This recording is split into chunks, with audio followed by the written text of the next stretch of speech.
वृंदावन लोग चाकर बन के थोड़े ही आते हैं, सेठ बन के आते हैं, साहूकार बन के आते हैं। इसीलिए तो वृंदावन स्वीकार नहीं करता। वृंदावन तो चाकर बन के आओ। वहां के तो राजा दो ही हैं, श्याम आजू और हमारे श्याम सुंदर, बस बाकी सब तो चाकर हैं वृंदावन के। तो वृंदावन में एक महाराज जी रहते थे, बड़े भगवतनिष्ठ महात्मा। उनकी एक ही सेवा, वो पूरे दिन ब्रज में सोहनी करते थे। अच्छा, सोहनी का भाव किस भाव से होता है? हमारे वृंदावन में नित्य श्यामा श्याम विचरण करते हैं, नित्य। आज भी श्रीधाम वृंदावन में किशोरी जी और ठाकुर जी विचरण करते हैं। तो इस भाव से सोहनी की जाती है कि श्याम सुंदर आ रहे होंगे, किशोरी जी आ रही होंगी, कहीं उनको कोई श्रम ना हो जाए, कहीं उनके चरणों में कोई कीट पत्थर कंकड़ ना लग जाए, किसी भी प्रकार का कोई कष्ट उनके चरणार बिंदों को ना हो जाए। इस भाव को हृदय में धारण करके सोहनी की जाती है। और दूसरा भाव ऐसा संतजन बताते हैं, जो वृंदावन में सोहनी सेवा को स्वीकार करते हैं, नित्य वृंदावन में सोहनी करते हैं, ऐसे लोगों को ठाकुर जी और किशोरी जी के श्री चरण कमलों का साक्षात्कार होता ही होता है। मतलब कभी ना कभी सोहनी करते करते होगा कि छोटे छोटे श्री चरण कमल आपको दिखेंगे, चरण कमलों के चिन्ह आपको दिखेंगे। बस उसी समय माथे से लगा लेना, समझ जाना आपकी चाकरी की आपको वेतन आपको मिल गया। वो किसी से कहना नहीं, बस उसको लगा लिया माथे से, किसी डिब्बिया में धर के चले गए, हो गया कल्याण। सावधानी से सुनो। तो नित्य सोहनी करते थे। अब एक दिन क्या हुआ, प्रातःकाल ब्रह्म मुहूर्त में उठ करके सोहनी कर रहे थे, और सोहनी करते थे, ब्रजरज उड़ती थी, उसी से ही स्नान हो जाता था उनका, और नित्य श्री राधा यही चिंतन चलता रहता था। तो सोहनी करते करते करते करते, अच्छा सोहनी भी कैसे होती है ये भी वृंदावन आके देखना पड़ेगा आपको। हम लोग अपने घरों में जैसे सोहनी, उसको तो कहते हैं झाड़ू लगाना जोर जोर से। वृंदावन की सोहनी कैसी, झाड़ू के जो रूप होते हैं उसको भी झाड़ू नहीं कहते, सोहनी जी कहते हैं। सबसे बड़ी सेविका है ब्रज की, उसके भी सब भावों को अलग अलग करके ऐसे रज में ऐसे करेंगे तो उसका सारा जो भी अंदर कुछ कीट कंकड़ होगा ऊपर आ जाएगा, उसको समेट के दूर फेंके। ऐसे सोहनी होती है वृंदावन में। ऐसा नहीं कि श्रम लगामे, रज को श्रम हो, रज में पीड़ा जैसी हो, ऐसा नहीं, धीरे धीरे आराम आराम से हल्के हाथों से। तो वो महाराज जी सोहनी कर रहे थे ब्रह्म मुहूर्त में। अब इतने में क्या हुआ, सोहनी करते करते करते वो धीरे धीरे से रज को स्वच्छ कर रहे थे। इतने में ही कुछ भारी भरकम सा सोहनी से टकराया। जैसे ही उन्होंने हाथ लगा करके देखा, प्रकाश में ले जा करके देखा, तो महाराज इंद्र के हाथी के दांतों से बना हुआ सुंदर नूपुर था। अद्भुत, ऐसी कांति, ऐसा प्रकाश उस नूपुर का कि बस आंखें चुंधियाने लगी, नेत्र बंद होने लगे। संत ने जैसे उस नूपुर को जैसे तैसे थोड़ा संभाल के देखा, वो समझ गए, बोले ये साधारण नूपुर नहीं है, ये साधारण मानव इसको धारण नहीं कर सकता। ये नित्य वृंदावन में श्री किशोरी जी ठाकुर जी दोनों का रास विहार चलता है। निश्चित ही द्रुत गति से रास करते समय या तो श्याम सुंदर या फिर किशोरी जी दोनों में से ही किसी का हार, या उनका नहीं होगा तो किसी सखी का होगा, सहचरी का होगा, किसी सखा का होगा, किसी ना किसी ठाकुर जी के अर्चकों का, ठाकुर जी के रास विहार के ही किसी सेवक का ये हार है। और भगवत कृपा करें, श्री रज जी कृपा करें, ये नूपुर किशोरी जी का ही हो तो मुझ पर कृपा हो जाए। उन्होंने तो ले जाके अपने मंदिर में सुंदर सजा लिया। अब तो नित्य उसी का दर्शन करें। बोले आज सोहनी ने पहली बार हमको हमारी वेतन हमको दिया है।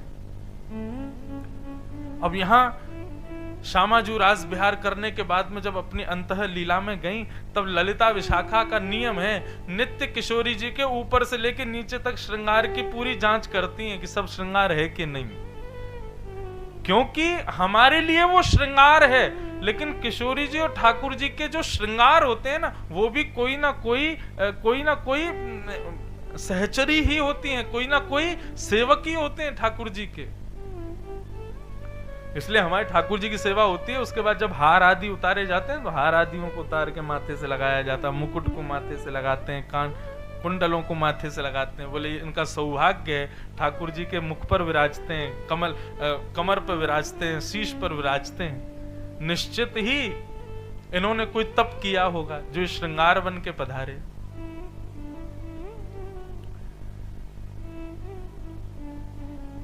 ललिता विशाखा दोनों ने जैसे ही पूरे किशोरी जी के श्रृंगार का पूरा जांच की तो देखा कि नूपुर तो नहीं है। किशोरी जी आपको नूपुर कहाँ गए हो? बोले कि अरे कल रात में राज विहार कर रहे, श्याम सुंदर ने ऐसे झटकाते खींचो मेरो हाथ, सोई मेरो नूपुर उतर गए हो, मुझे तो लगे वही रज में ही रह गए होगो। अब तो ललिता विशाखा दोनों रूप बदल करके गई, वहां जाकर के ढूंढा तो नूपुर नहीं मिला। तभी वहां देखा सोहनी कर रहा है एक बाबा। तो ललिता जी गई और जाकर के बोली बाबा, अरे बाबा सुन। बाबा ने की कहो बहन, कहा कह रही हो? बोले कि अरे कल को मेरी बहू यहाँ से जा रही, ऐसी भोरी बहू है, ने को विचार ना करे तो यहीं से निकल के गई तो वहां को एक नूपुर उतर करके यहाँ गिर गए हो, आपने देखो? बाबा बोले आपकी बहू को नूपुर गिर गो? बोले हाँ। आपने देखो बाबा? बोले हाँ मेरे पास ही रखो है। अरे तो बाबा फिर वाकू दे दो, कैसा नूपुर है? बोले ऐसा ऐसा नूपुर है। ललिता बोली हाँ हाँ बिल्कुल यही है, मेरी बहू को नूपुर है। अरे बेचारी के काज बनवा के लाई, लाओ मुंह को प्रदान कर दो। बाबा बोले मैं कैसे मान लूं कि तुम्हारी बहू को है? कहीं मैंने तुमको दे दिया और फिर कोई आया वाने कहीं मेरी बहू को, तो मैं तो दुविधा फंस जाऊंगा। और भैया देखवे से पता चले कि वो बहुमूल्य है। वैष्णव जो होते हैं ना, वो भगवत दर्शन भगवत प्राप्ति के लिए, संसार के लिए तो वो मूर्ख बन के रहते हैं, संसार के लिए तो वो ऐसे बन के रहते हैं जैसे इनको कुछ पता ही नहीं, लेकिन भगवत दर्शन भगवत उपासना के लिए वो चतुर शिरोमणि बन जाते हैं, चतुरों के भी अग्रगण्य। बाबा बोले कि है तो मेरे पास ही, लेकिन तुमको ना है दूंगो। बोले क्यों? अरे तुमको दे दियो और फिर कोई और आया हो वाने आके कही कि भैया मेरी बहू को नूपुर हो, तो मैं तो दुविधा में पड़ जाऊंगा। ललिता बोली बाबा तो फिर कैसे दोगे? बोले एक नूपुर मेरे पास है, एक नूपुर तुम्हारी बहू के पास होगा। बोले हाँ। तो आओ आकर के यहाँ पे मेल कराए दो, दोनों नूपुर में देख लूंगा कि हाँ एक से सो दे दूंगा।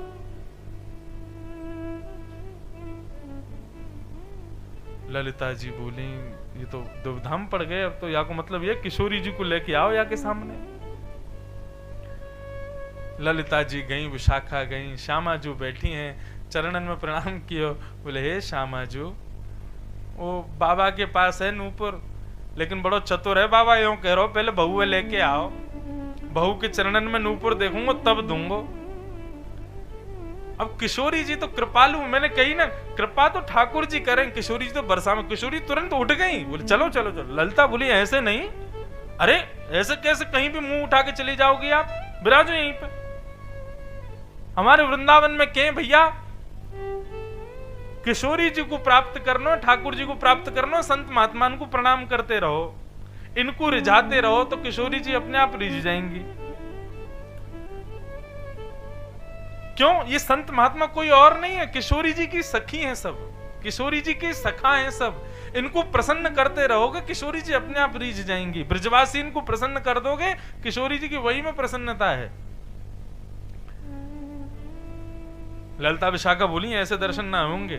किशोरी जी बोली तो फिर कहा करोगे? बोले एक काम करो, वह नूपुर को मोए दे दो, मैं हाथ में लेके चली जाऊंगी, मेल करवाया आऊंगी। किशोरी जी बोली ना है, मेरो प्रिय नूपुर है, मैं उतारू ना हूं, यही को पहन के सोऊं, यही को पहन के रहूं, या को एक क्षण के काजे भी अपने से दूर ना करूं, मैं ना उतार के दूंगी। ललिता विशाखा बोली बड़ी विडंबना है, बाबा जब तक बहू से नहीं मिलेगा तब तक वापस नहीं करेगा, और यहाँ हमारी किशोरी जी ने भी हट ठान ली, जब तक ये जाएंगी नहीं तब तक काम बनेगा नहीं, देंगी हमको है नहीं। तो अंत तो गत्वा यही हुआ, ललिता विशाखा ने सारे आभूषण उतारे, बस नूपुर रहने दिए, घूंघट कर दिया कमर कमर तक, और कहा आप रूप मत दिखा देना अपना, दूर खड़ी रहना, दूर से ही थोड़ा सा ऊपर करके अपना पैर दिखा देना, नूपुर दिख जाएगा, तुरंत हम लेके आ जाएंगे, बिल्कुल पास जाने की जरूरत नहीं है उसके। किशोरी जी बोली हाँ ठीक। ललता विशाखा दोनों आगे चल रही हैं और पीछे अति सुकुमारी किशोरी जी जा रही हैं। बाबा सोहनी कर रहे हैं, अरे बाबा देख हमारी बहू आ गई है, अब तो दे दे। जैसे ही बाबा ने पीछे मुड़ करके देखा, घूंघट कर करके श्री किशोरी जी खड़ी हैं। उनके आते ही वहां का आभा मंडल बदल गया, मानो वहां की रज रज ना रह गई हो, मणि में परिवर्तित हो गई हो। वहां पर बहने वाली व्यार भी अति सुगंधित हो गई, अति शीतल हो गई। आसपास का वातावरण कृष्णमय हो गया। ऐसा सुखद अनुभव होने लगा कि वो प्रत्यक्ष समझ गए कि कोई साधारण नहीं है, साक्षात किशोरी जी। बाबा चल दे दे। बोले दूंगो, पहले नूपुर दिखाओ दूसरों वालों। ललता विशाखा बोली बहू दिखा दे नूपुर अपनो। किशोरी जी ने थोड़ा सा वस्त्र ऊपर किया, अपने चरण आगे किए। बाबा बोले बड़ो बूढ़ो आदमी मुझको दिखाई ना दे, पास बुलाओ। ललता विशाखा बोली बजमारे तेरे सिर पे हड्डियां फोड़ दूंगी, हमारी बहू है वो, समीप बुला रहा है। बोले तो फिर खड़ी रहो वहीं पे, जब तक मुंह कुछ दिखेगा नहीं मैं दूसरों नूपुर दूंगा नहीं। किशोरी जी धीरे धीरे अपने आप ही खिसक रही हैं। ललता जी आंख दिखा दें, बोले पीछे खड़ी रहो। किशोरी जी बोले नूपुर ना मिले वो फिर। अब धीरे धीरे ललता विशाखा हाथ पकड़ के लेके जा रही हैं, कहीं बाबा पकड़ लियो तो बड़ा काम बिगड़ जाएगा। धीरे धीरे समीप लेकर के गए। ज्यों ज्यों किशोरी जी धीरे धीरे समीप आ रही हैं, बाबा के अविरल अश्रुधार बह रही है। बाबा दिख गए, बोले अरे कमजोर है बिल्कुल आंख मेरी, नेक और समीप लाओ, नेक और समीप लाओ। अरे अभी तो दिख ही ना रहो, अरे ये हमें से तो ऐसा प्रकाश प्रकट है रहो कि मैं तो और ज्यादा नेत्रहीन से है तो जा रहा हूं। अंत तो गत्वा जब नेके ही दूरी रह गई, तब किशोरी जी से रहा नहीं गया। हाथ छुड़ाए ललता विशाखा दोनों उनसे, घूंघट ऊपर की और खड़ी है गई बाबा के सामने। जैसे ही रूप निरखो है श्यामा जी को, मूर्छित हो गए। और जब मूर्छा टूटी, किशोरी जी की गोद में पड़े हैं बाबा। ऐसी कृपा ऐसी करुणा श्यामा जी ने बरसाई है। अपने हाथन से बाबा ने किशोरी जी के चरणन में वो नूपुर धराए हो। बोलो वृषभानु दुलारी की जय। और फिर कहा बस किशोरी जी गई, और फिर जीवित रहने को तो अब कुछ चाहिए नहीं ना। हमारे वृंदावन में तो ये है बस कि एक बार ठाकुर जी दिख जाएं, फिर चाहे मैं मर जाऊं। फिर एक बार किशोरी जी दिख जाएं, फिर तो जीवन में और कुछ चाहिए ही ना। सूरदास जी भी तो यही भाव कहें कि हे नाथ आप दिख गए, अब इन नेत्रों से अब किसी को नहीं देखना। जिन नैनन में पी बसे दूजा ना ही समा।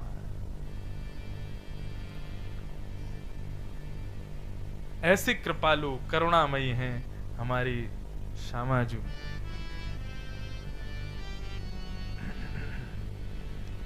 अब इतने भाव आ रहे हैं, कौन सा गाऊं? 3-4 आ गए अभी तक।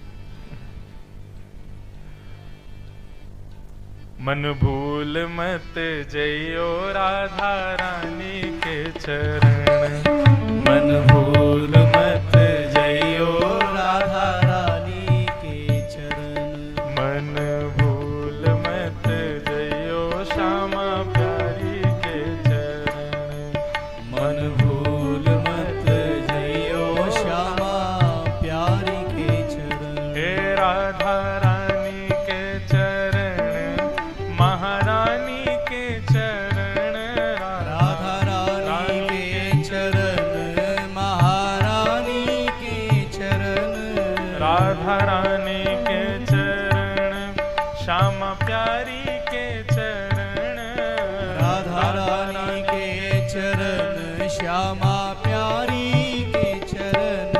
मन भूल मत जइयो राधा रानी के चरण, मन भूल मत जइयो राधा रानी के हे चरण। मन भूल मत जइयो श्यामा प्यारी के चरण, ओ मन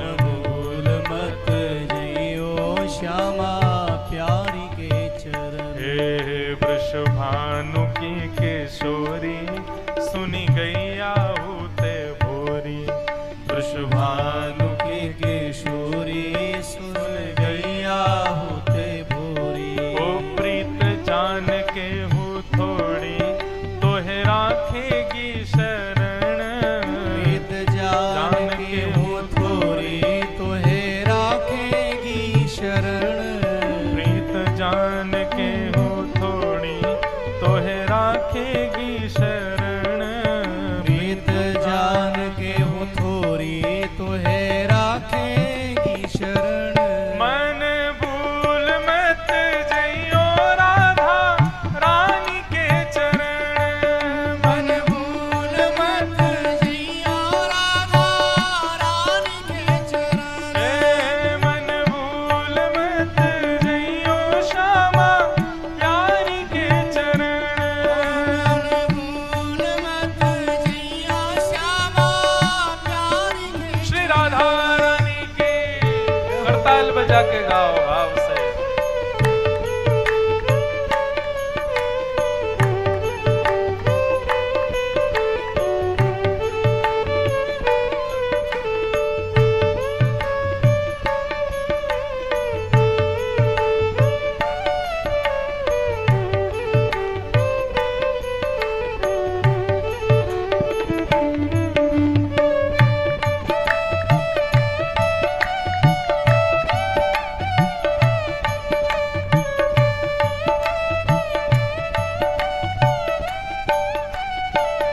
ओ जाको श्याम उर हेर राधे राधे राधे टेर। जाको श्याम और हेर राधे राधे राधे टेर। जाको श्याम उर हेर राधे राधे राधे टेर। जाको श्याम और हेर राधे राधे राधे टेर। ओ बांसुरी में बेर बेर करे नाम से रमण। बांसुरी में बेर बेर करे नाम से रमण। हमारे वृंदावन में एक कहावत है कि जब श्याम सुंदर ने प्रथम बार किशोरी जी को देखा, कैसे देखा? किशोरी जी जल भर रही थी सरोवर में से और पीछे से हमारे ठाकुर जी पहुंचे। ठाकुर जी को स्वभाव है जैसी कोई गोपी को देखे तो ऐसी टेर बजामे वंशी में कि गोपी पलट के जरूर देखे। किशोरी जी के पास गए तो सोई ठाकुर जी बजाने लगे, ऐसे ऐसे राग बजामे, ऐसे ऐसे भाव बजामे, लेकिन किशोरी जी पीछे पलट के नहीं देखे। ठाकुर जी बोले ये तो पहली बार हो रहा है कि कोई गोपी हमारे वंशी के स्वर को सुन के पीछे नहीं देख रही है। ठाकुर जी उमड़ घुमड़ करके बजा रहे हैं महाराज। बहुत देर है गई बजाते बजाते तो किशोरी जी बोली बेचारे थक गए होंगे, अब देख लूं मैं। जैसे ही किशोरी जी ने पीछे मुड़ करके देखा, आहा, जब देखी वृषभानु जाहिए विच उठी हुक। वंशी रह गई हाथ में फिर न लागी फूंक। यूं ही रह गए, फिर बजे ही ना रही है। ऐसा सौंदर्य, ऐसी रूप की कांति, महाराज भूल गए कहा बजानो है। किशोरी जी बोली यही मारे ना आ रही हम आपके सामने। ये जितनी वंशी बजाओ, जितना भाव आप प्रकट करो ना, ये सब तब तक है जब तक हम आपसे विमुख है के बैठी हैं। क्योंकि फिर हम आ जावे तो फिर आगे बात तो कुछ शेष रह ना जावे ना। ऐसी हमारी किशोरी जी बांसुरी में बेर बेर करे नाम से रमण। बांसुरी में बेर बेर करे नाम से रमण। मन भूल मत जइयो राधा रानी के चरण। मन भूल मत जइयो राधा रानी के चरण। मेरे मन भूल मत जइयो श्यामा प्यारी के चरण। मन भूल मत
ऐसी हमारी किशोरी जी कृपालु की निधान है।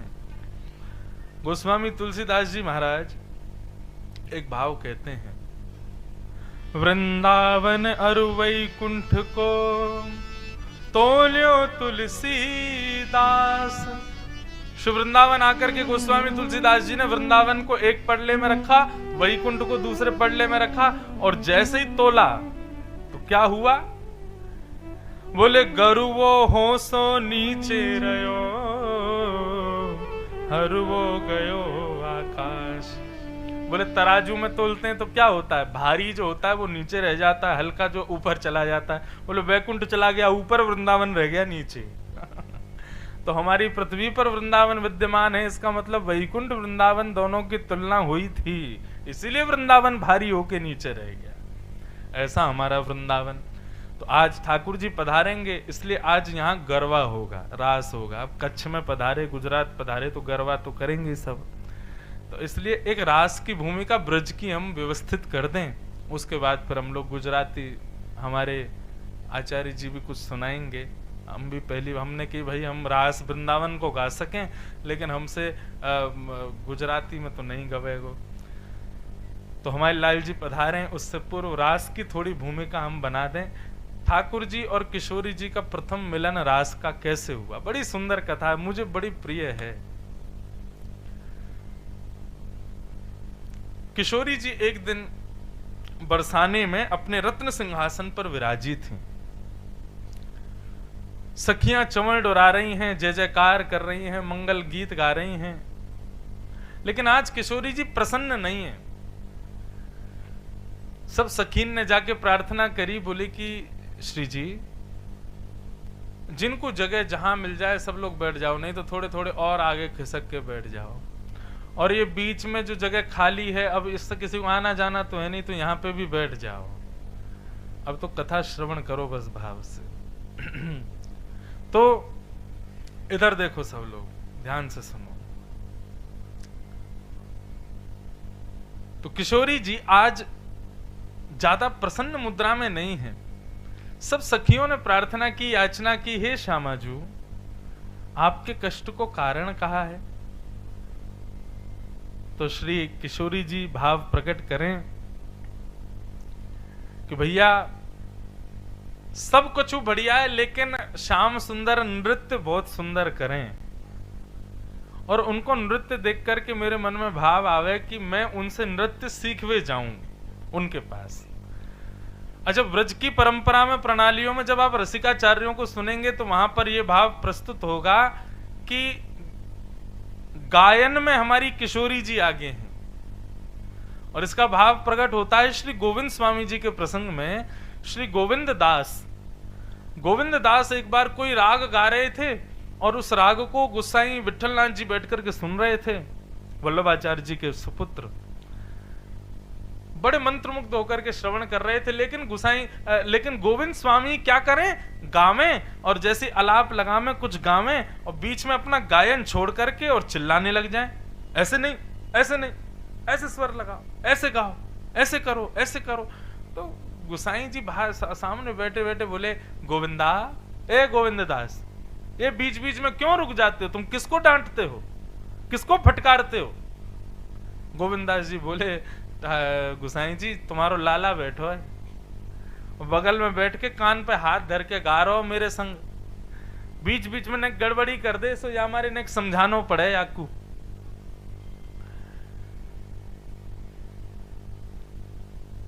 गुसाई जी ने जैसे ही सुना कि लाल जी बैठे हैं, दिख तो रहे नहीं थे, तो गुसाई जी के नेत्र सजल हो गए, और गोविंद दास से बोले, देखो मैं ये नहीं चाहता कि तुम ठाकुर जी से कहो कि वो कुछ गाएं, वो कुछ सुनाएं, तुम ही बताओ ठाकुर जी गाते कैसा है, ठाकुर जी का स्वर कैसा है।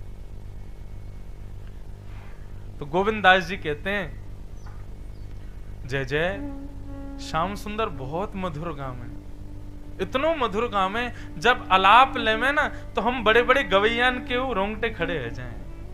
अरे कहां तक कहें, श्रीमद् भागवत में जब आप युगल गीत पढ़ोगे तो युगल गीत में गोपियां वर्णन करती हैं कि श्याम सुंदर जब वेणु वाद्य करते हैं तब स्थिति क्या होती है कि आकाश में सूर्य चंद्र एक साथ प्रकट होकर के ये विचार करते हैं कि भाई ये सुबह का राग बज रहा है कि रात का राग बज रहा है, मतलब भोर होनी है कि रात होनी है। सरस्वती हाथ में कलम लेकर के केवल स्वर की तान लिखती हैं कि ठाकुर जी क्या बजा रहे हैं, क्या गा रहे हैं, ये कौन से राग का निर्माण हो रहा है। ब्रह्मा जी चारों सिरों को पकड़ करके बैठ जाते हैं। बोले क्यों? बोले ऐसा संगीत कभी सुना ही नहीं, कभी विचार में ही नहीं आया। इंद्र बोले ज्यों-ज्यों उठते हैं स्वर सुन के मूर्छित हो जाते हैं, फिर उठते हैं, फिर स्वर सुन के मूर्छित हो जाते हैं। ये इंद्र की स्थिति है। कब? जब श्याम सुंदर गाते हैं, वंशी बजाते हैं।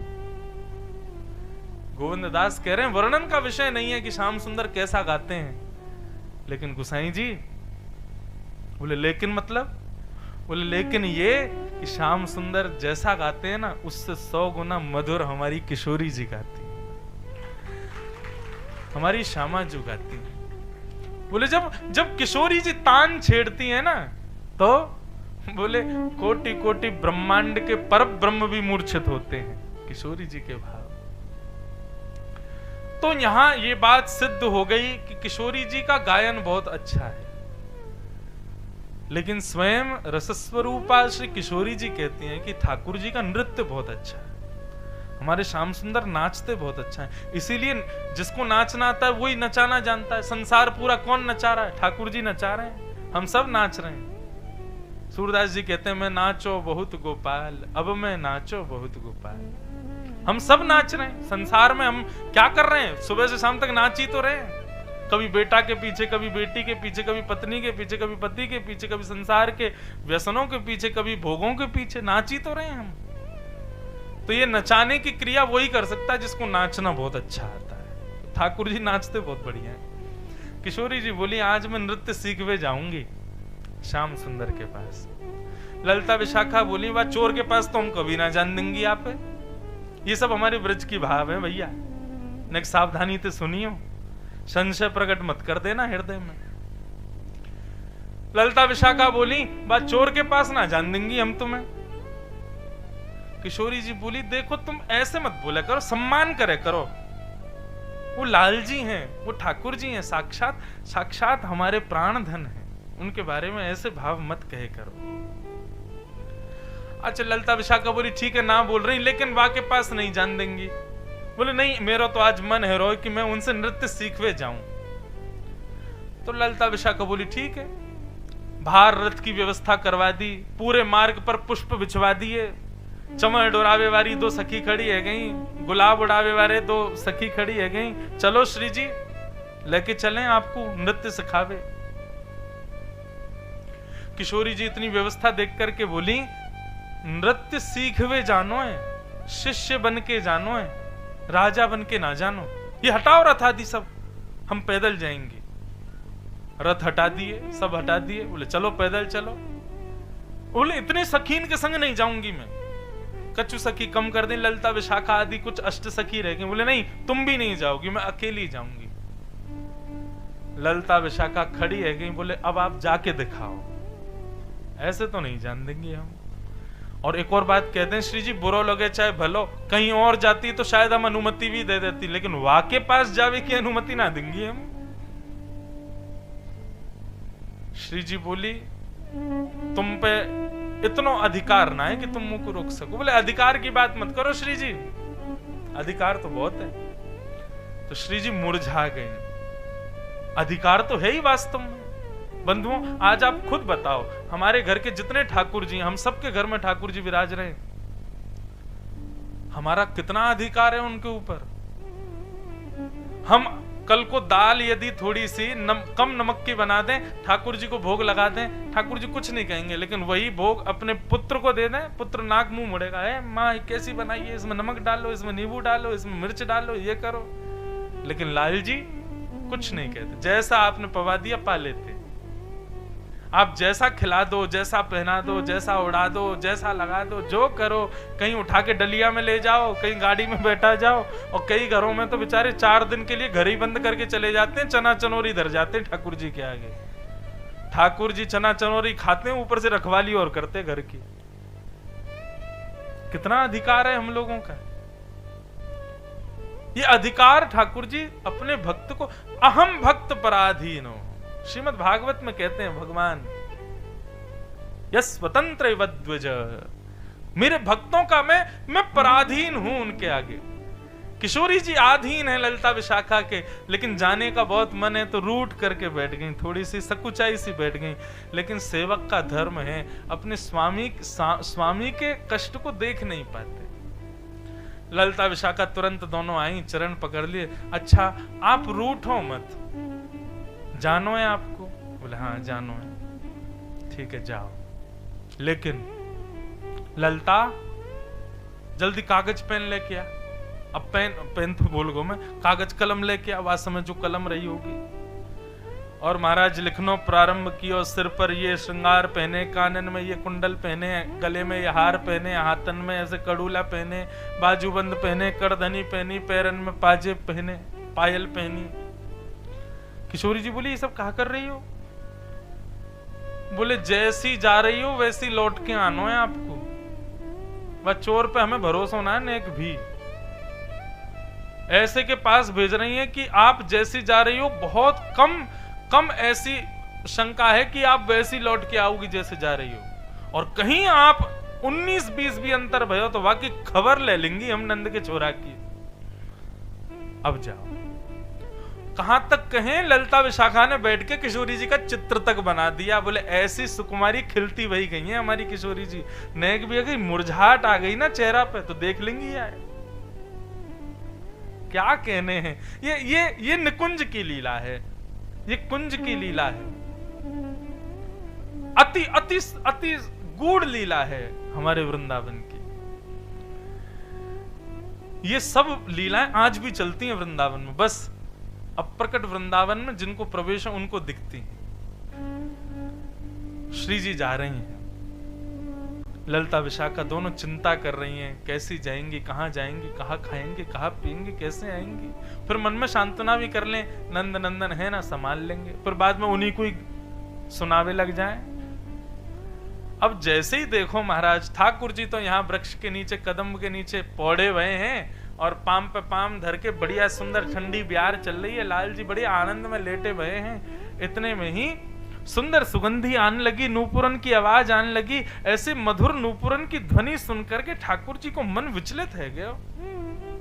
अरे भैया ये स्वर कहां से आ रहा है? जैसे ही नजर उठा करके देखिए महाराज, तप्त कांचन गौरांगी वृषभानु नंदिनी श्री राधा रानी, कमल नेत्र बिल्कुल मृग नैनी, मधुर सुकोमल स्वरूप, ऐसे सुंदर श्रृंगार के साथ मध्यम मध्यम अपने चरणन को धरती भई, कीट कंकड़नते बचती भई और मुख पर प्रश्वेत के बिंदु, पसीना के छोटे छोटे बिंदु एक हीरा की तरह चमक रहे हैं।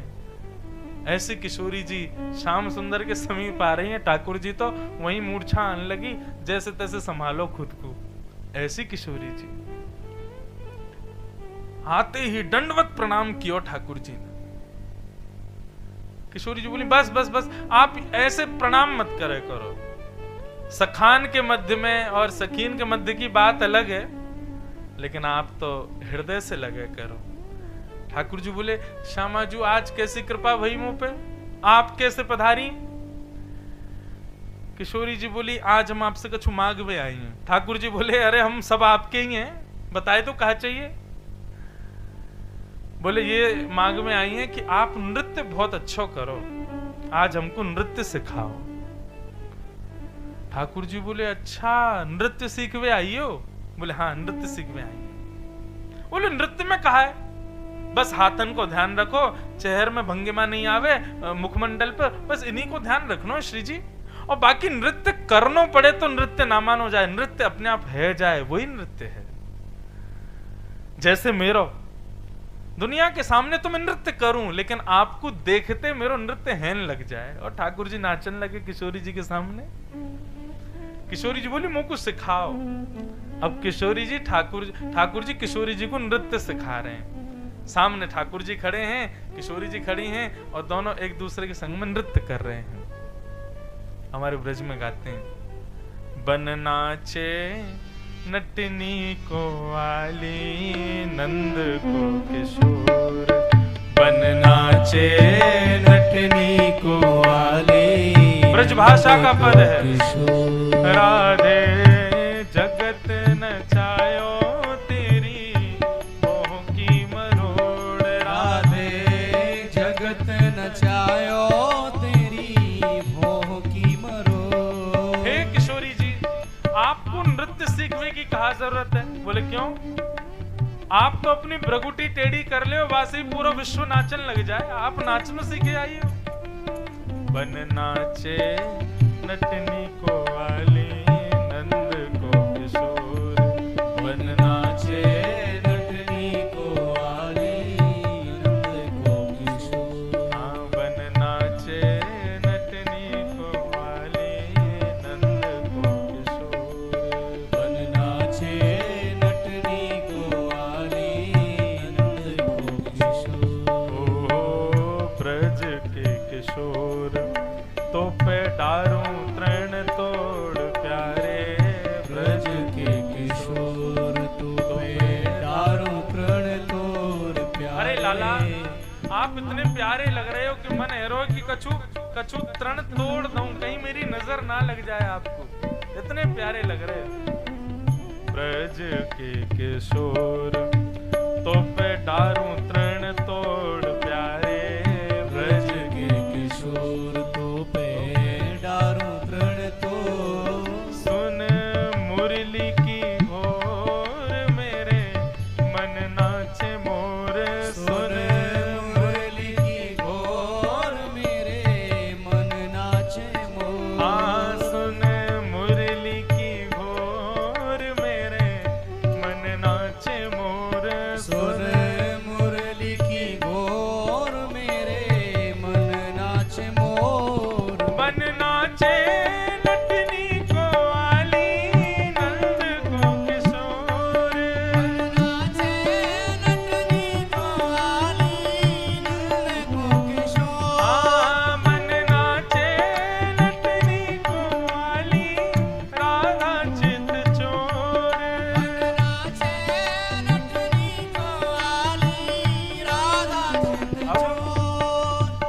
नृत्य कर रहे हैं और बीच बीच में नृत्य करते करते किशोरी जी जानबूझ के गलत नृत्य कर रहे हैं।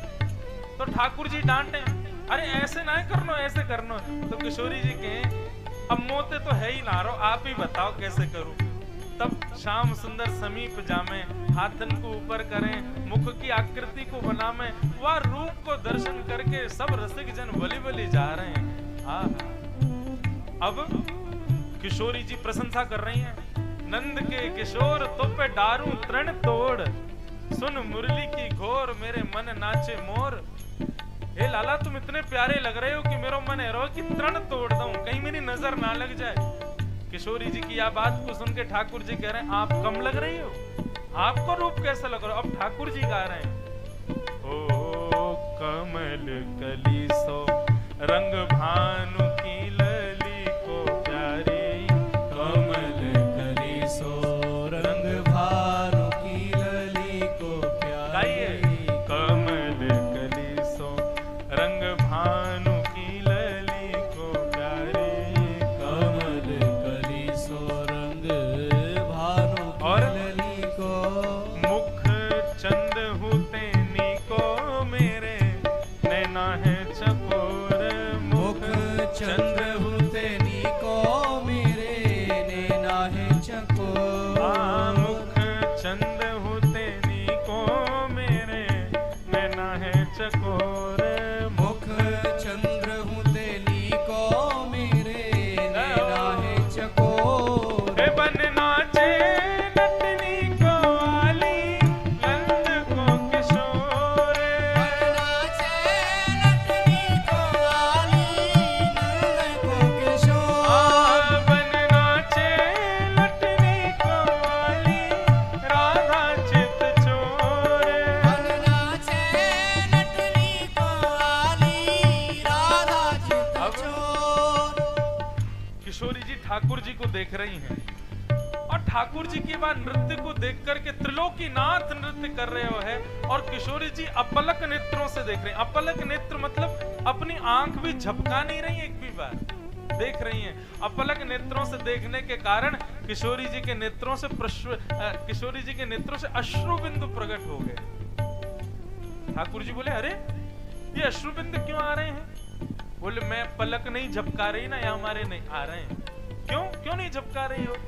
तब किशोरी जी भाव कह रही हैं, नैनन बसाए मूंद राखूंगी छुपाए प्यारे, नैनन बसाए मूंद राखूंगी छुपाए प्यारे, नैनन बसाए मूंद राखूंगी छुपाए प्यारे, नैनन बसाए मूंद राखूंगी छुपाए। अरे कहीं भाग ना जाए मेरी मुंदरी को छोड़, कहीं भाग ना जाए मेरी मुंदरी को छोड़, हाँ कहीं भाग ना जाए मेरे हृदय को छोड़, कहीं भाग ना जाए मेरे हृदय को छोड़। बनना नटनी को आली नंद को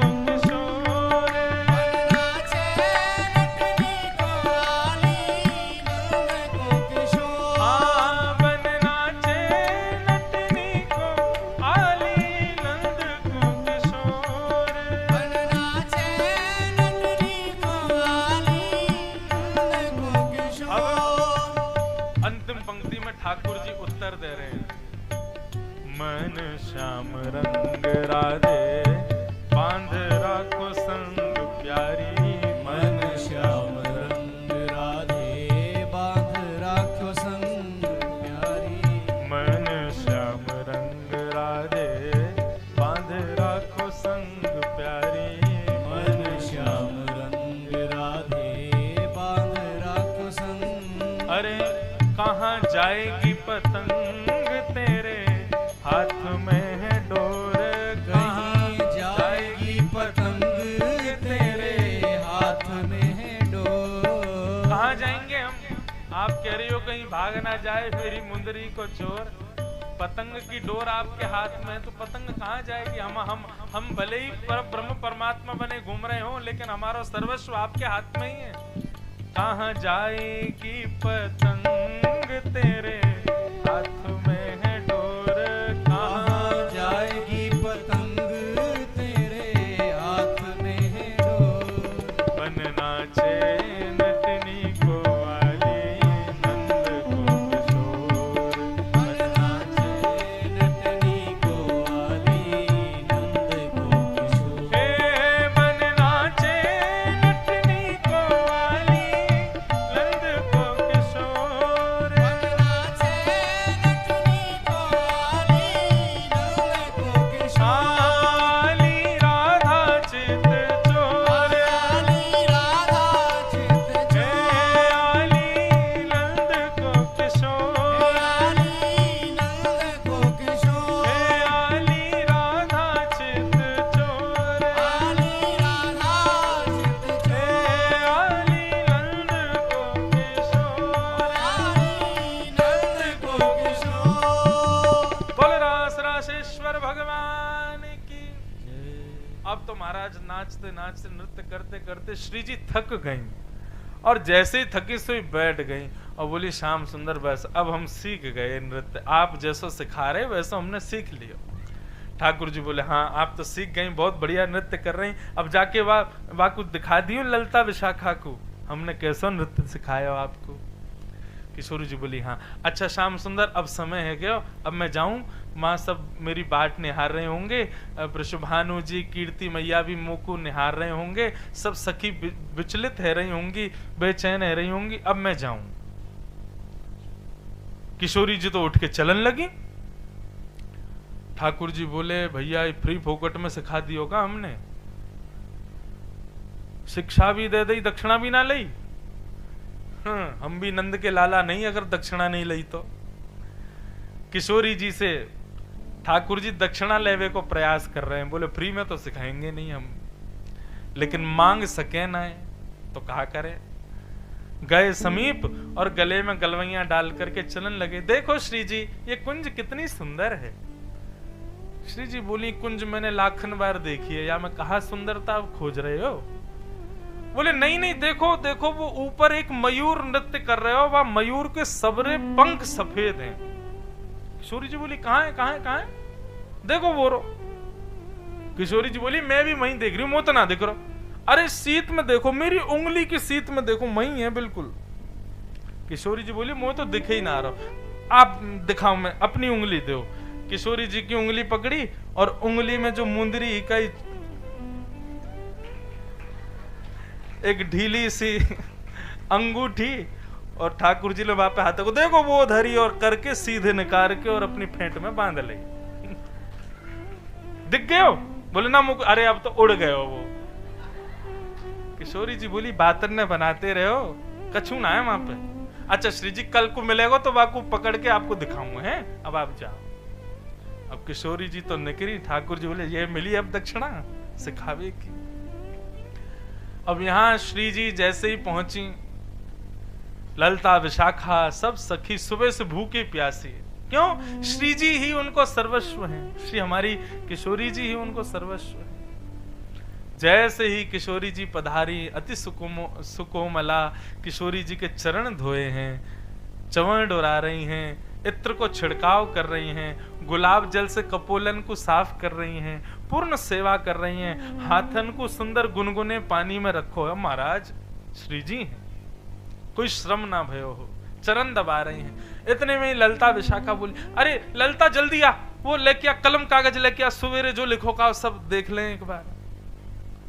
किशोरी जी बोली जरूरत ना है वाकई, देख जैसी गई वैसी आई हूं।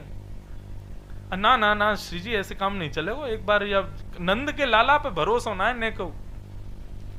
लेके बैठी महाराज, हाँ सिर पर ये पहनो है, कानन में ऐसे कुंडल हैं, गले में इतने हार हैं, कमर में कौंधनी है, पैरन में पाजेब पायल हैं, पामन में बिछियां हैं। किशोरी में सब है। बोले रुको तो, या हाथ में इतनी अंगूठी, यहाँ पे कड़ूला पहने, या हाथ में श्री जी ये मध्य की उंगली की आपकी मुंदरी कहाँ है? किशोरी जी बोली सुबह हती। बोले और नहीं लिखो या में, या हस्त कमल में या उंगली में मुंदरी पहन के श्री जी जा रही हैं, या में लिखो भयो, अब तो ये दिखना रही।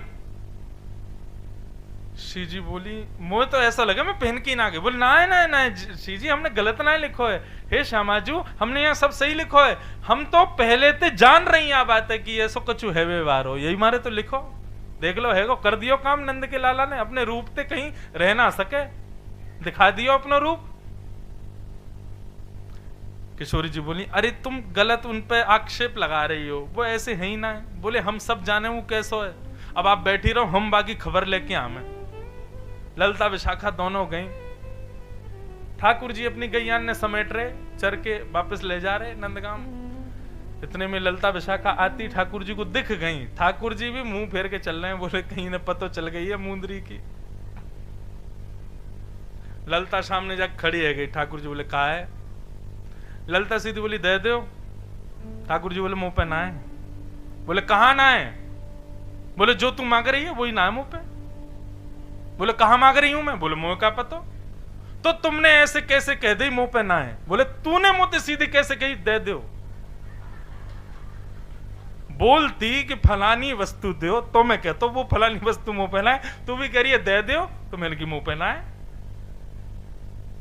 देखो कन्हैया हमें सब पता है, तुम्हारे पास है। ठाकुर जी बोले मुंह पे ना है। बोले कहा? बोले जो तू मांग रही है तू बता कहा ले वे आई है। अरे सीधी बात है, किशोरी जी की मुंदरी ना है हाथ में, वाय ले वे आई हूं। मुंदरी? कौन सी मुंदरी? मोह कछु ना पता। और सुन तू बार बार बेर बेर कछु भी चीज चोरी हो, तेरे बरसाने में कोई की बचिया चोरी है जाए तो नंद के लाला नहीं चुराई है सब चीजन को आरोप मुंह पे ही लगावे, चल चली जाए यहाँ से। ललता विशाखा बोली देखो हम राजी राजी मांग रही हैं, नहीं तो हम पे गैर राजी मांगनो भी आवे। बोले तू गैर राजी मांग के तो दिखा। अति सुंदर पूतना बन के आई, पतो चली राक्षसी बना दी मैंने।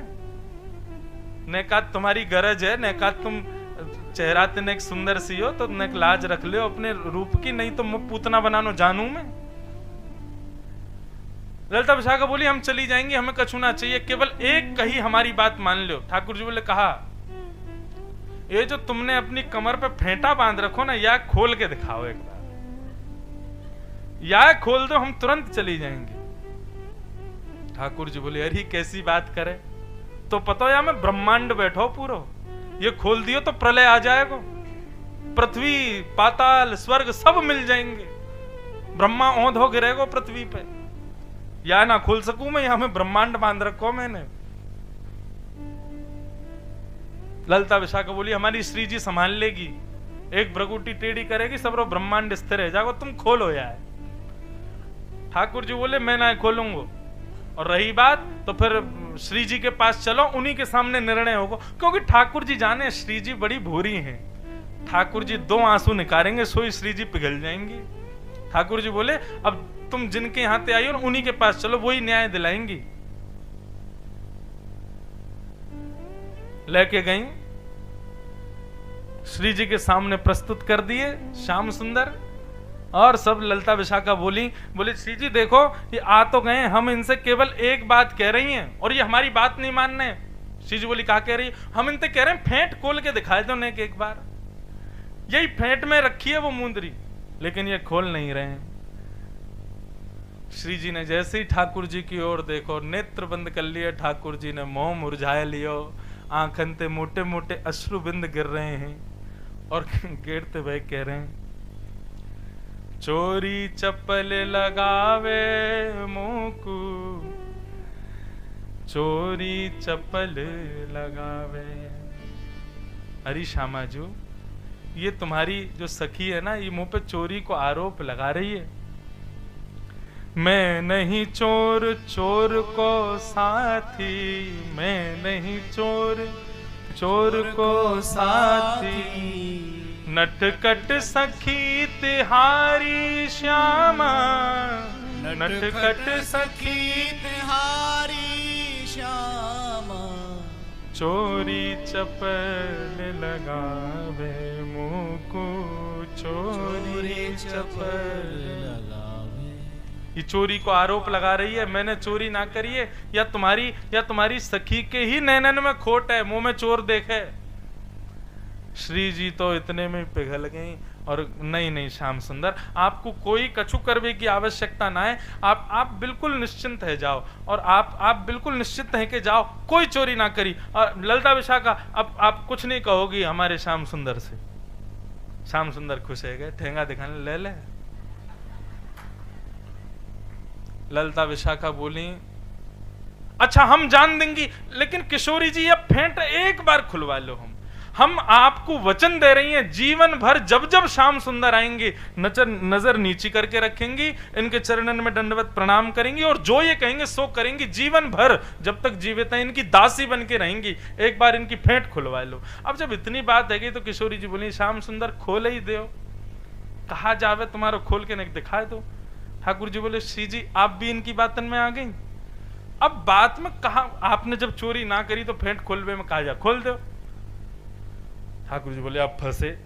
सो ठाकुर जी ने जहां मुंदरी रखी वहीं पे एक हाथ घुसायो और दूसरी हाथ पे गांठ खोली, और जैसी गांठ खोली सुनियो ले ठाकुर जी देखो कहाँ है में, और जहां मुट्ठी बांध रखी वहीं मुंदरी रखी। इतने में ललिता गई, बोले मुट्ठी खोलो, बोले मुट्ठी ना खुलेगी। अब तो जैसे ही खींची मुंदरी नीचे गिरी, अब तो सब बोली देखो पकड़ो गए हो, पकड़ो गए हो।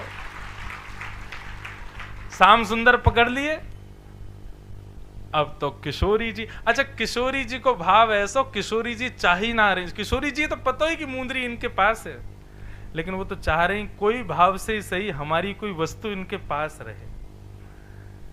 लेकिन जब प्रकट भई सब गोपी ठाकुर जी पे लांछन लगाने लगी, श्याम सुंदर नीची नजर करके चले गए वहां से। अब बोले अब नंद भवन जाऊंगो, तो नंद भवन मोते पहले ललिता विशाखा पहुंच के यशोदा मैया को सब बता देगी, माँ मैया अलग डांटेगी, नंद बाबा अलग डांटेंगे, बरसाने जा ना सके, माँ तो हमारी नाक वैसी ही कट गई है, कहा करें। सो एक पेड़ के नीचे जाके ठाकुर जी सो गए। ठाकुर जी सूत्र सीखो, चिंता हो तो कछु मत करो, सो जाओ। ठाकुर जी को चिंता भाई, कदम्ब के नीचे गए, सो गए। श्री जी को लेकिन बहुत श्रम भयो, बोले अरे आज आप लोगों ने ठीक नहीं किया, ठाकुर जी से ऐसा नहीं करना चाहिए, चलो क्षमा मांग के आवेंगी। सब सखीन को लेकर के नंद भवन जाने लगी। इतने में ही कदम्ब के नीचे पौड़े हुए ठाकुर जी दिख गए। ललता विशाखा को ऊधम आ गयो। बोले ये बढ़िया समय, अभी ऊधम कर चलो। बोले कहा ऊधम? ठाकुर जी खर्राटे मार के सो रहे हैं गहरी नींद में, इतने में ललता विशाखा गई, सवरो श्रृंगार उतार लियो ठाकुर जी को। मतलब पाग छोड़ी, लेकिन पाग पे जो मोती की लड़ है वो मोती की लड़ उतार ली, गले के हार उतार लिए, हाथन के कड़ूला उतार लिए, बाजूबंद उतार लिए, करधनी उतार ली, पामन की सब कुछ उतार लियो और ले गई। बोले अब आवे को आनंद। और हाँ, बंशी धरी बगल में बहुए ले गई, कछु नहीं छोड़ो। शाम को समय भयो, ठाकुर जी की नींद खुली, अंगड़ाई लेने लगे श्याम सुंदर। जैसे ही अगल बगल में देखो, ऊपर से लेके नीचे तक हल्के हल्के से लग रहे। यमुना जी में जाकर के मुंह प्रक्षालन करवे जैसे ही गए, अपनो मुखमंडल देखो, बोले अरे ये का भयो, हम तो लुट गए सबरे, यहाँ तो कछु ना बचाओ, बंसी भी ना बची। तुरंत समझ गए, बोले ये एक कई कारनामे हैं, ये जरूर ललता विशाखा ने किया। तुरंत ठाकुर जी पहुंचे बरसाने। ललता विशाखा दोनों खड़ी, ठाकुर जी जाते बोले दे दे। ललता बोली मुंह पे ना है। बोले कहां ना है? बोले जो तुम मांग रहे हो।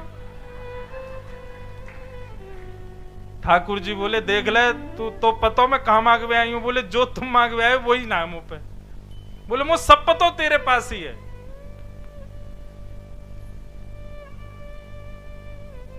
ललता जी बोली ठीक है हमारे पास, और तुम लेके दिखाओ, कैसे लोगे?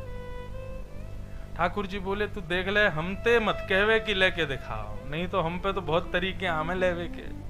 ललता बोली कह रही है ना, लेके दिखाओ। ठाकुर जी बोले देख, सूर्य अस्त हैवे से पहले पहले लेके जाऊंगा, और देखियो कैसे आऊं। ठाकुर जी गए और एकांत में जाकर के महाराज चुनरी ओढ़ ली, घाघर पहन लियो नीचे, और अपना रूप पे काजल वाजल लगा करके बढ़िया लालीमा लगा के मुखमंडल पर केश खोल लिए सबरे। वो तो नेक में ही सखी बन जाए ठाकुर जी तो हमारे।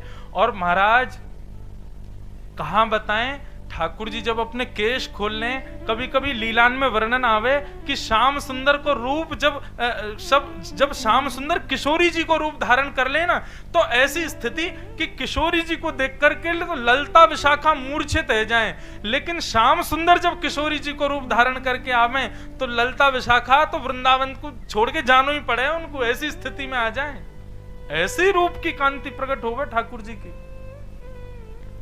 एक सखी को रूप धारण कर लियो श्याम सुंदर ने, और कैसी सखी? बिहरणी सखी, विरह में कातर। किसको खोज रही है? बोले श्याम सुंदर को खोज रही है। जगह जगह रोती विलकती हुई जा रही है, हे श्याम सुंदर कहां हो, हे नंदन नंदन कहां हो। कोई और नहीं है, खुद श्याम सुंदर ही है, लेकिन रोते हुए जा रहे हैं। नेक्स्ट से मुंह ढक रखो है अपनो, और रोते विलकते ऐसी स्थिति में पहुंच गए कि महाराज यदि श्याम सुंदर सामने नहीं आए तो प्राण त्याग देंगे। रोते रोते बरसाने पहुंचे। ललता विशाखा को पतो चली एक कृष्ण विहरणी गोपी आई है। ललता विशाखा दौड़ करके गई, देखी महाराज ये तो मर जाएगी नकद देर में। तुरंत ललता विशाखा ने बोली हरी सखी कहावे? बोले कृष्ण को लाओ, कृष्ण जीवन, कृष्ण प्राण, कृष्ण मेरे सर्व, कृष्ण को मेरे सामने लेके आओ। यदि वो नहीं दिखे, वो मोर पीछ नहीं दिखी, वो वंशी नहीं दिखी, अगर गले के हार नहीं दिखे, कानन के कुंडल नहीं दिखे, मेरे प्राण निकल जाएंगे। ललता विशाखा श्री जी के पास गई, बोले श्री जी प्राण त्यागवे वारी है एक गोपी। श्री जी बोली श्रृंगार तो सब हमारे पास ही धरो है, लेकिन श्याम सुंदर रूट के चले गए और वो आवेंगे नहीं। तो ललता ने कही तो श्री जी एक काम करें ना। बोले कहा आप अपने केश खोलो, हम आपको ही श्रृंगार करें, आपको ही आज श्याम सुंदर बनावे। अरे श्रृंगार से ही तो आप रूप तो दोनों को एक सौ ही है। सत्य बता रहे हैं, श्याम सुंदर और किशोरी जी में कोई भेद नहीं बता सकता। केवल वस्त्र आभूषणों से पता चलता है कि ये श्याम सुंदर हैं, ये किशोरी जी हैं, और बाकी अंग की कांति से पता चल जाता है कि ये किशोरी जी हैं, श्याम सुंदर हैं। लेकिन यदि किशोरी जी पूर्ण श्रृंगार धारण कर लें श्याम सुंदर का, तो कोई भेद नहीं बता सकता। हमारे वृंदावन में ये जितने ठाकुर हैं, केवल युगल किशोर जी के बगल में जो किशोरी जी विराज रही है ना, ये भी बाहर से पधारी हैं। बाकी सबरे ठाकुर जी अकेले ही बैठे हैं। क्यों? क्योंकि अकेले हैं नहीं, ये किशोरी जी ही हैं और यही श्याम सुंदर हैं, इनमें कोई भेद थोड़ी है। हमारे वृंदावन में भेद है ही ना है, वो एक ही रूप में दोनों विद्यमान हैं। किशोरी जी को श्रृंगार कियो, सिर पर पाग बांधी है, पाग बांध करके वही में लड़ लटकाई, मोर पीछ लगायो, हाथन में बाजूबंद लगा के पूरी करधनी आदि, क्षुद्र घंटे का छोटी छोटी घंटी लगी है ठाकुर जी की कमर की कोंदनी में, जब चलें तो घंटी बजे धीरे धीरे। ऐसी सुंदर छवि बना के, और जैसे ही किशोरी जी ने बाकी अदाते खड़ी भई हैं, दोनों त्रिभंग लली रूप धारण किया महाराज, बलैया लेन लगी ललता विशाखा। बोले या स्वरूप को तो वह नंद नंदन को दिखाना चाहिए, बड़ो गुमान करे अपने रूप को, हमारी लाडली जी को देख ले एक बार अपने रूप में, निहाल है जाएगा। किशोरी जी को लेकर के आई और ललता विशाखा गई, अरे गोपी शांत है जा, देख देख देख, जल्दी नेत्र खोल के देख, श्याम सुंदर आ गए। जैसे ही ठाकुर जी ने देखो है श्याम सुंदर वेश में श्री राधा रानी खड़ी हैं, बोलो वृषभानु दुलारी की जय। एक बार तो ठाकुर जी सच में बिहरणी गोपी बन गए, नाटक करते करते गोपी ही बन गए। ऐसा विरह भयो कि महाराज किशोरी जी को देखवे लगे। लेकिन तभी ठाकुर जी को याद आई, बोले अरे मैं ही तो नंद नंदन हूं, मुझे क्यों विरह हो रहा है। बोली मैंने किन के पास चली जाऊं, मैंने किन के पाम पकड़ लाऊं, मैंने किन को स्पर्श कर लाऊं। सब सखी ने किशोरी जी से पूछी, किशोरी जी बोली हाँ लेके आओ। जैसे ही ठाकुर जी समीप गए, धीरे धीरे चरण दबा रहे हैं, कभी हस्त कमल को पकड़े, आदि आदि सब अंगन से धीरे धीरे, कभी अपनी पाजेब उतार के जेब में धल लें, कभी हाथन न दबाते हुए कड़ूलान न निकाल के अपनी जेब में धल लें। ऐसे सब अंगन को दर्शन करते करते अंत में पाग उतारी और उतार करके भागे और ठेंगा दिखाने लगे, ले रे ललता तेने मुंह को चुनौती दही, लेके दिखा, ले लियो। और सबरो श्रृंगार लेके भागे। किशोरी जी बोली पकड़ो इनको, पकड़ करके महाराज वही श्रृंगार में फिर वहां महाराज कियो है, ऐसी लीला को संवरण कियो है। बोलो युगल सरकार की जय। ये हमारी वृंदावन की अंतःपुर की। अब देखो, अभी 3 दिन से हम सुन रहे थे वृंदावन जाना, वृंदावन के अधिकारी वृंदावन जाके करना क्या, बस इसी लीला का स्मरण करना है। हमारे वृंदावन में पता है क्या करते हैं लोग, चाहे स्वामी श्री हरदास जी हों, श्री हृदयवंश महाप्रभु हों, सबने ऐसी लीलाओं में नेत्रों में बंद करके और ऐसी लीलाओं में स्वयं एक सखी के रूप में पहुंच करके किशोरी जी की और ठाकुर जी की सेवा की। इसको कहते हैं मानसी सेवा। हमारे वृंदावन की प्रधान सेवा है मानसी सेवा। तो ऐसा वृंदावन, कल भी कुछ लीलाएं सुनाएंगे ठाकुर जी की मधुर। अभी 3 दिन में अधिकारी बन रहे थे, अब अधिकारी से हो गए तो कल विश्राम है कथा का, और कल मधुर ठाकुर जी के भाव में प्रवेश करेंगे। आओ वृंदावन रसामृत का एक बार पाठ कर लें, सप्तनिधि को प्रणाम कर लें, कच्छ से प्राप्त जो प्रसाद है इसका स्मरण करते हुए आज के भाव को विराम देंगे। और ठाकुर जी का मंगल मनोरथ अब यहाँ पर सबको दर्शन होंगे। आज ये बड़े बड़ी स्क्रीन इसलिए लगवाई ताकि ठाकुर जी दिख जाएं। अमय लाल जी बहुत छोटे हैं, सबसे हाथ जोड़ के प्रार्थना, दर्शन करियो और बलैया लेके जाइयो, नजर मत लगा जाइयो हमारे लाला को। जिस वृंदावन की प्राप्ति के लिए हम आप सब लोग बैठे हैं, वही वृंदावन के अधिष्ठाता हमारे लाल जी आज विराजेंगे। सबको दर्शन होगा, प्रेम और भाव से सब लोग गाओ।